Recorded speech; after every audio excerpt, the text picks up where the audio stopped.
Okay, let's start with this map. This is the best map I've seen of the Neversink Mountain Railroad. It shows the location of the hotels, also shows the link to Reading trolley system, so the trolley cars could go right down into Reading. This is the 1895 U.S. Geological Survey map. You'll notice there are a couple of things here. By the word Neversink, there is no road over the mountain. Down in the lower right-hand corner, where it says Clapperthal, you can see that the train meets the Pennsylvania Railroad. And over on the left, you can see there is no direct link to the trolley to Reading. In this later map, this edition is 1915, you can see there is a road over the mountain now. That would be Neversink Mountain Road. That goes all the way over to the Glen Hotel area. You also see that there is no longer the trestle over the Clapperthal and no longer a link to the Pennsylvania Railroad. However, there is a direct link to the trolley over on the left. This is a modern map. The white stripe across the map is the power line cut over the mountain. I'm starting this trip on 9th Street over in the west. The yellow gate shows the trail, the train bed where the train went through. If you turned yourself directly around, this is the view you would have seen back in the day. You can see there are tracks coming up from Reading on the right, meeting the tracks that go up the spur to the Mountain Railroad. So this must have been after they built the trolley line that allowed these trains to go to downtown Reading directly. Now, if you walked up a little ways and then turned around again, this must be an earlier picture because I cannot see any trolley tracks connecting with the Mountain Railroad. In fact, I don't see any trolley tracks at all, but they must be there in the shadows. So this X marks the spot where we were standing right then. There are some ruins on the right of the bottling plant, the White House bottling plant. Nothing remains of the hotel on the downhill side of the road. So this is the spur up to the main train line, and this is where it junctions with the main mountain railroad. There are two junctions. This could be this junction. It's hard to tell one from the other, really, because the topography of both is pretty much the same.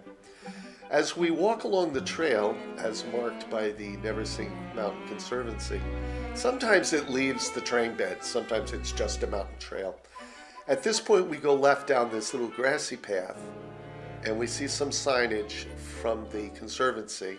It's pretty destroyed, but you can read that there was that covered reservoir to your left. I've never heard of a covered reservoir before, but this apparently was one. Now we're proceeding up the mountain, curving around to the north side of the mountain. This would have been the view to your left at the time.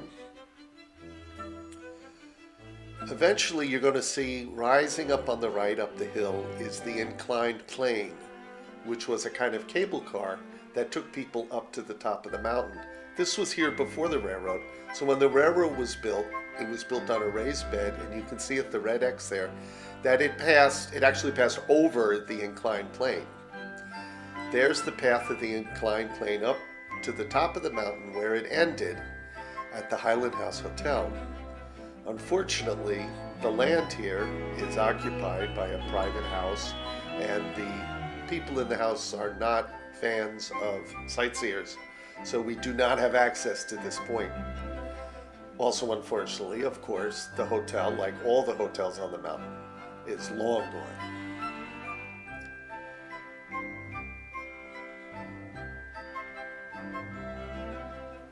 There was also a dance hall that was built by the railroad to the right of this hotel. So this is the spot where the raised railroad bed crosses the inclined plane, and this is a view looking down the mountain where there would have been a train directly across the picture, a train trestle bridge over the inclined plane. Here's a view of the inclined plane from the bottom on 13th Street. You can see the shed that was built at the place where the railroad crossed the inclined plane. This is where they stored the cars at night. And up at the top you can see the Highland House Hotel to the left, and you can just make out the dance hall to the right that was built by the railroad. This is what it looks like now at the bottom of the mountain, that view we just saw. There's nothing left, there's no stonework, there are a couple of bricks maybe. It's right next to the cemetery. There's an old view of it. I believe at this is where the city of Reading demanded that this be shortened because they thought it was stifling development. So it used to go a little further down the hill. So this is the junction of the inclined plane and the railroad where we're standing, and we're going to proceed along the train bed around to the east. First thing we pass is the ruins of the stone quarry. There are some gravel bins where they must have put the crushed stone to cart away. If you go up the hill to the right, there's a little trail to the quarry itself, which is quite a beautiful and mysterious spot.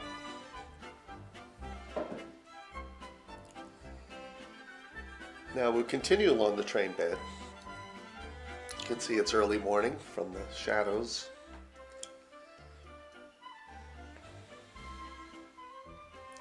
We pass a little ruin on the right. I believe this was the sienna mine, where they mined sienna to make pigment for paints. Apparently it was quite lucrative. It was worth quite a bit of money and was quite successful. Proceeding, we pass the water tank. I believe this is at 17th Street, and there is access to the trail here and a little parking if you want to enter the trail at this point. That's 17th Street in the background there.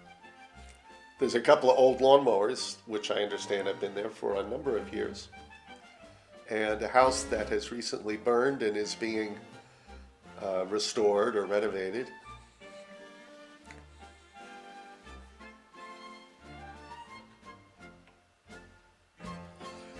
We proceed along the trail. A little further ahead, the trail bends to the right and then back to the left again to maintain its elevation on the hillside. This was the site of a spring that used to be an attraction on the mountainside. Eventually you're going to see Clapperthal Mountain Road on your left.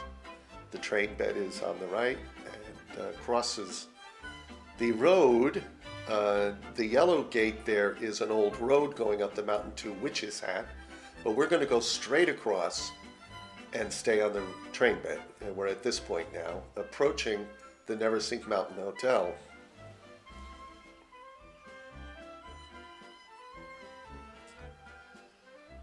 I don't believe this was part of the railroad. It looks too recent, this huge I-beam. At this point, we're going to pass under the high-tension power lines, and this is where the railroad scoots around the eastern end of the mountain, around the Neversink Mountain Hotel. We're at this point here. You can see the big rectangle next to the red X is the hotel, and the little spot below the X is the station for the hotel. Now, this was a large hotel. Apparently, they didn't want to build the hotel near the trolley because they thought it might disturb the guests. It was a very exclusive hotel. And so you had to take a carriage or walk a couple hundred yards up to the hotel. This hotel eventually burned after a series of mysterious explosions in the night. So at this point we enter the woods again. We're still on the train bed. And about this point the station would have been on the right, at least according to the map I have. It proceeds along the edge of the mountain. You can see Centennial Drive on the left there.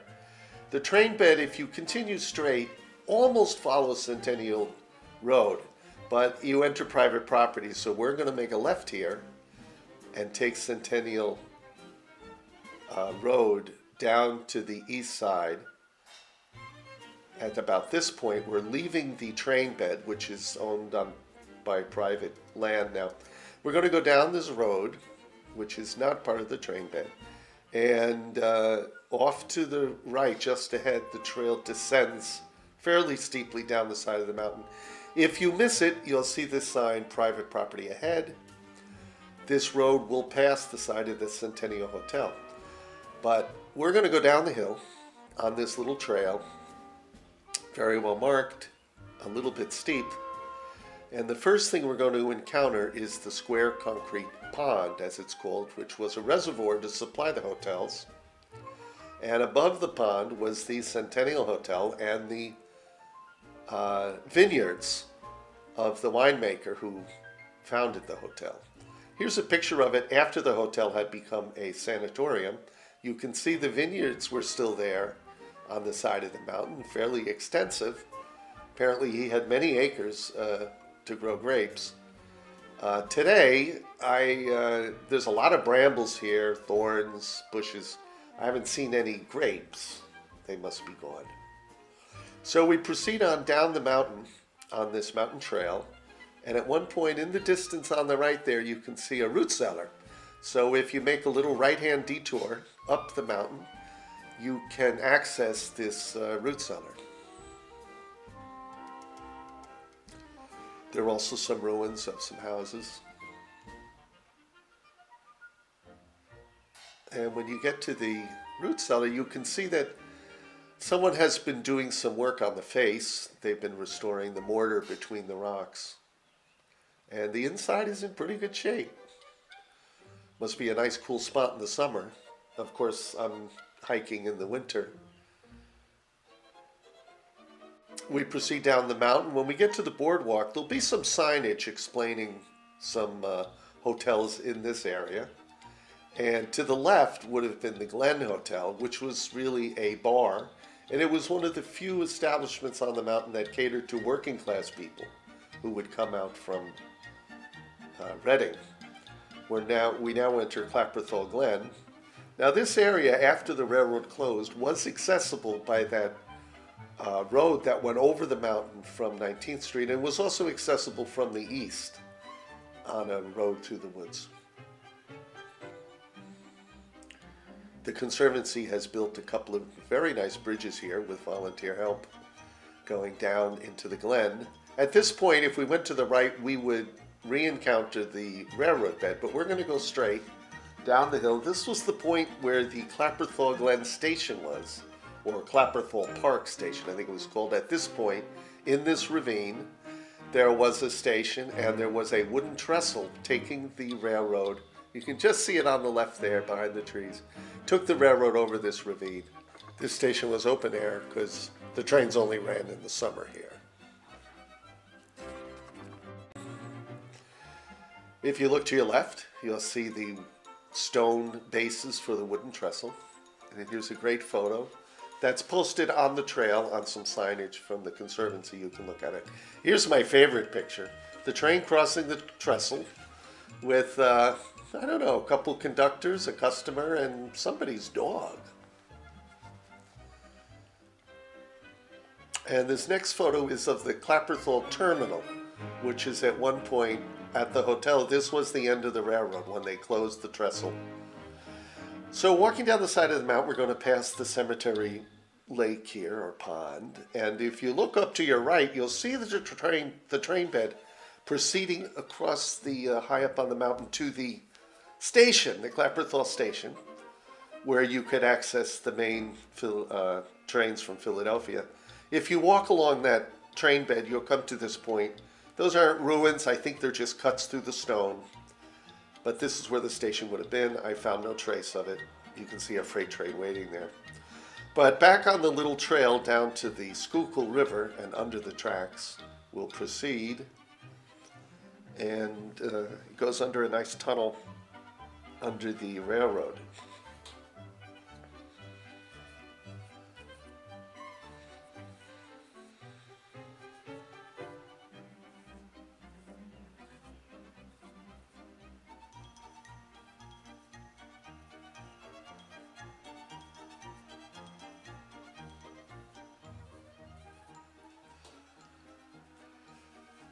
We get to the Schuylkill River, we make a left, and we come to the site of the Girard Canal Big Dam. And this supplied water for the canal across the river that went to Phoenixville, and also for the hydroelectric plant that supplied power to the railroad. This is a great photo of the site. There's the dam. Behind the dam are the locks where you went to the canal, and behind the locks is the canal lock keeper's house. He had to be there so he could let the boats in and out. You see on the right, the power plant now has a smokestack. This must be a little later picture because they did add coal generation to the plant when they found it didn't make enough electricity from just the water. If you look across the river, you can just make out the lock wall in the woods. I traipsed over there from another route and took this picture of it up close. The one wall is pretty intact. There's the original powerhouse without the coal generation, just water power. This was the first electric railroad powered by hydroelectric power in the United States, I think. Here's some ruins of the powerhouse. There was a 10 or 12-foot pipe supplying the water to run the turbines. So we proceed back up the hill, back to that bridge we saw before. We're going to make a left. If you look up the side of the hill, you can see that white line of snow. That's the spur that was built to the Glen Hotel. This was either built just before or after the trestle was removed, and it made the Glen Hotel the last stop. So as we go up this trail to the left, we pass the stone embankment, and if you turn around and look down the trail, you'll see the trail on the right, and on the left you'll see the flat train bed to the Glen Hotel. Turning around, well, this map shows the spur to the Glen Hotel. You can also see that road that enabled the Glen Hotel to stay open after the railroad had ceased operations in, I think, 1917. And apparently it went on into the 30s. So this is the site of the station, which would have been on the left. It was built right on that steep hillside. If you look back across the Glen, you'll see where the train originated up from the Pennsylvania Railroad. It came over that trestle. And now you're standing at the spot where it landed on the other side of this little ravine. The train curves around and skirts the side of the mountain. And this is the spot where the mountain is the steepest, so it's very dramatic and they're great views. Off to the left are some ruins. Past these ruins, down on where the hill flattens out, was the site of the Clapperthal Pavilion. For dancing and dining, it was not a hotel. You would have to stay at one of the area hotels if you were staying overnight. Didn't last very long. It was torn down, I think, very soon after it was built.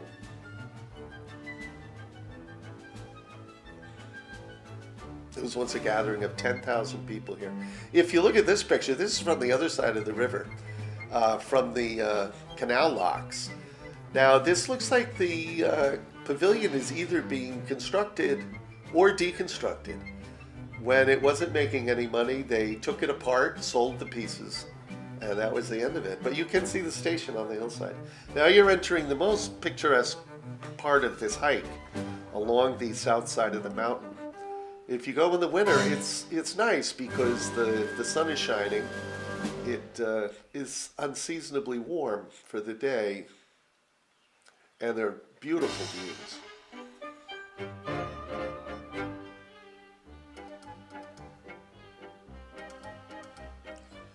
We're at about this point right here now. You can see from the contour lines being very close together there. This is very steep. Here's a beautiful photo of two trolley trains skirting the mountain on the south side of Neversink. And as you'll read in the book, they would color these black and white photographs, and they would paint the cars whatever they fancied. This and that one, it was yellow, and this one it's red with a blue roof.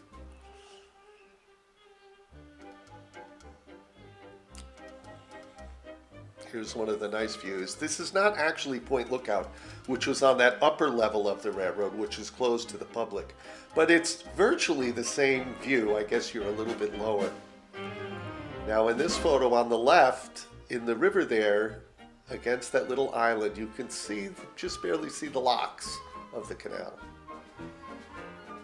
There's the same view. You can see the island on the left. Here's a little closer.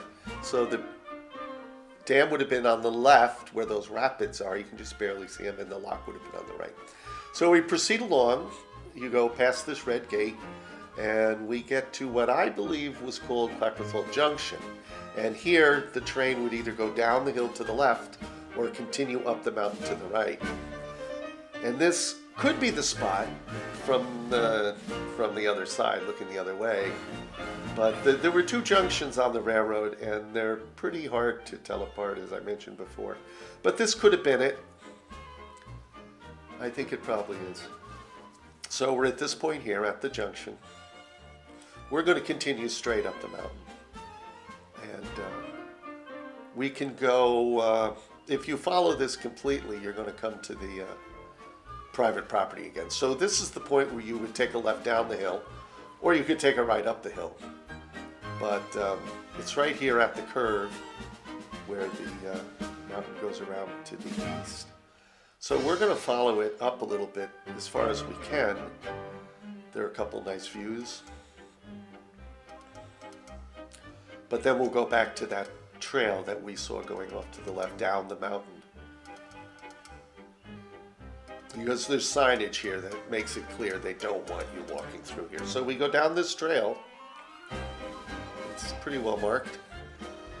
It's a little steep, but not bad. And it's very short. It'll take you down to where we will continue in an easterly or northeasterly direction down the side of the mountain. We're trying to get back to the lower train bed.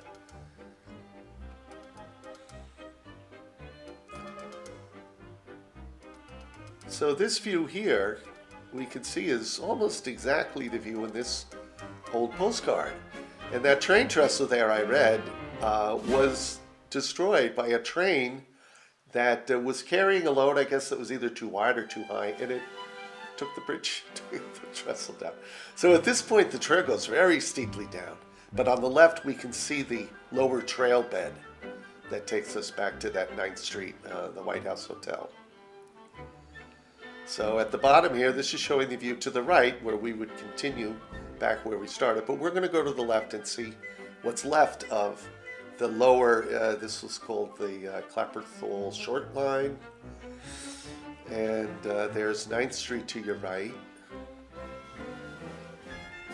And we'll see the effects of erosion and rock slides on the train bed. You know, so far the train bed has been pretty intact, but you can see here the train bed is directly in front of us at our feet.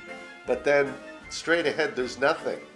You can see down the hillside there is no train bed at all, just a little gravelly path that goes kind of up the mountain a little bit. A little treacherous. Boy, you wouldn't want to slip here because you'd end up at the bottom badly scratched up. So there's a little bit more of the train bed that we return to. But then eventually it peters out and we're dropped down on a little trail down to this road. It's not 9th Street, I think it's a private road that goes to there's a dump where they dump masonry and stuff. Nice view here across the Schuylkill. And eventually we come to the power line cut where the bulldozer has come in, and although you can guess where the trail was, you can't really be sure. So this is back on the trail going northeast again, back to the 9th Street spur. We pass under these power lines, back into the woods. You can see the spur coming up on the left there, a little lower down the hill. And then we reach this point. I should have put the other map in that shows the spur. This is the earlier map before the spur was built. But there's the junction, the spur going down to the left. And that's it. Thanks for watching. I'll put my email address here if you'd like to send a comment I can reply to. If you have any corrections or suggestions, and watch this summer. I'll have one of these videos about the Girard Canal from the Great Dam to Phoenixville, showing all the sights along the way.